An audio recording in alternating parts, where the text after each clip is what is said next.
Can expanding police powers reduce gang violence in Vieux Fort? Vieux Fort South MP Dr. Kenny Anthony is of that view. His statements follow the recent killings of 7 people, including a mother, and gunshot injuries suffered by a 9-year-old boy in a span of 3 days. Law enforcement and government have been exploring all avenues to bring the crime situation to heel. Dr. Kenny Anthony, in a prepared statement Monday during Good Morning St. Lucia, called for the police to have greater flexibility to intervene in such dire situations.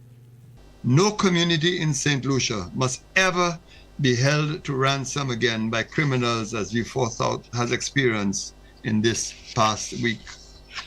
To my mind, the events signal the need to rethink the strategy of crime reduction and containment in Vieux Fort. The issue of the pervasive and deep distrust of the police must be squarely faced, addressed, and resolved. I am even more convinced that the government will have to widen the powers of the police to respond to such events. The traditional powers of the police are too limited to cope with the crimes that we have experienced or crimes of such magnitude. Dr. Anthony condemns the cold-blooded murders of relatives of those alleged to be part of rival factions. In the past few days, of the persons who have been slayed, 6 of them were parents of individuals who are alleged to be members of gangs or associated with gangs. Never before has this happened on such a scale.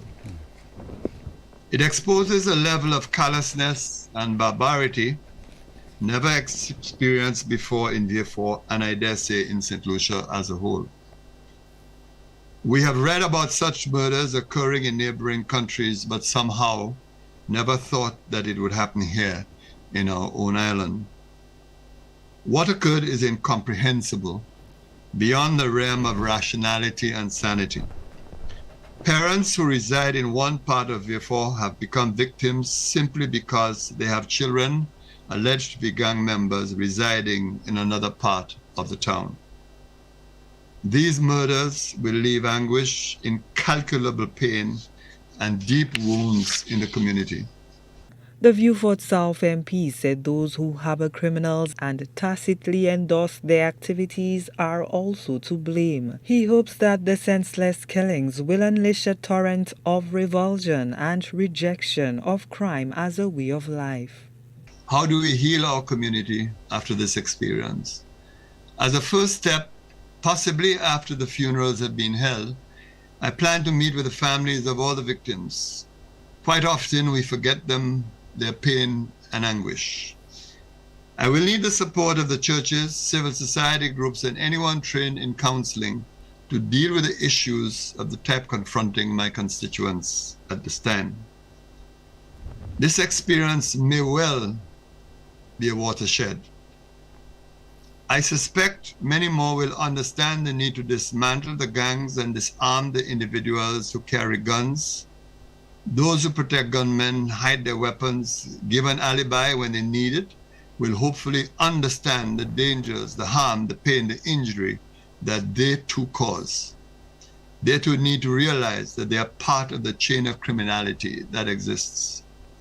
Dr. Anthony expressed gratitude to the police for putting their lives on the line to stop and investigate the gruesome murders. The gang feuds in Vieux Fort have been ongoing on and off for some 4 years with no end in sight. The murders have sparked outrage, condemnation, and sorrow among the populace, with many looking to the police to step up deterrence to protect citizens, businesses, and the innocent.